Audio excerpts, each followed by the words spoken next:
देखी है फागुन के महीना में एगो सखी अपना सखी से कहली कैसे,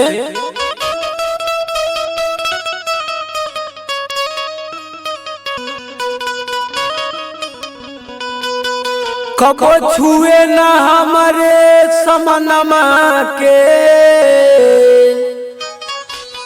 सखी रहन खराब बा सजनमा के। ज्योति रिकॉर्डिंग स्टूडियो जेठली पटना।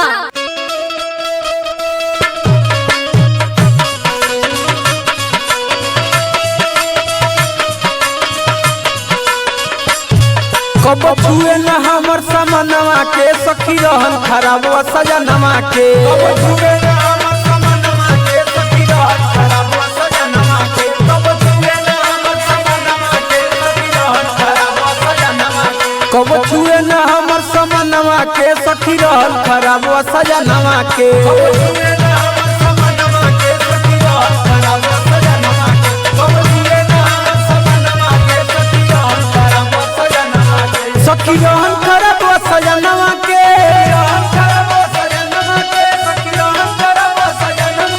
सखी रहन खराब बा सजनमा के। कबो छुए न हमर समनमा के सखी रहन खराब बा सजनमा के। कबो छुए न हमर समनमा के सखी रहन खराब बा सजनमा के। कबो छुए न हमर समनमा के सखी रहन खराब बा सजनमा के।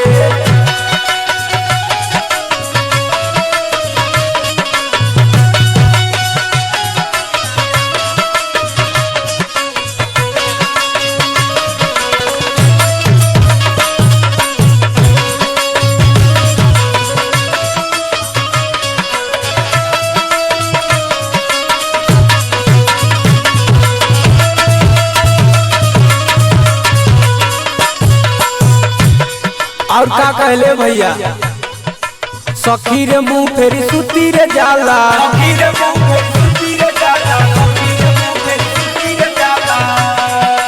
खुलल बा अभिले हमर ताला। खुलल बा अभिले हमर ताला। खुलल बा अभिले हमर ताला। धरे न कबो जवनवा के।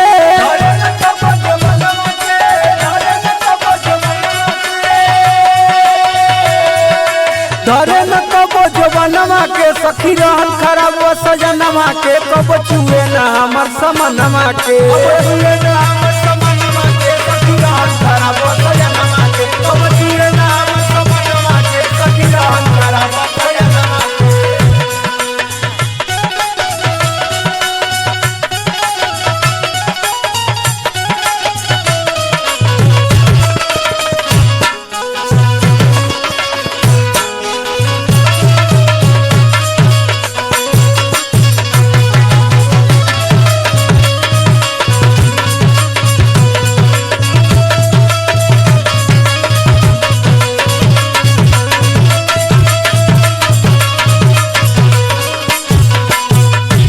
और लास्ट नोटिया का कहली, अब की होली सही कट जाई। अब की होली सही कट जाई। अब की होली सही कट जाई। दिए सब होला से कुछ ना हो पाई। दिए सब होला से कुछ ना हो पाई। दिए सब होला से कुछ ना हो पाई। कैसे मनाई सखी मनवा के। कैसे मनाई सखी मनवा के। कैसे मनाई सखी मनवा के।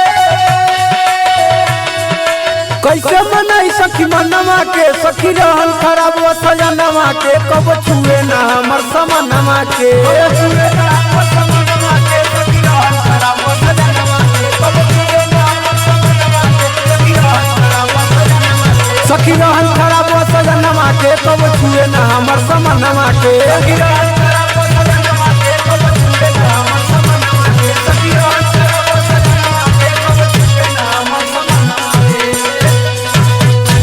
Mix by Jyoti films Bhojpuri.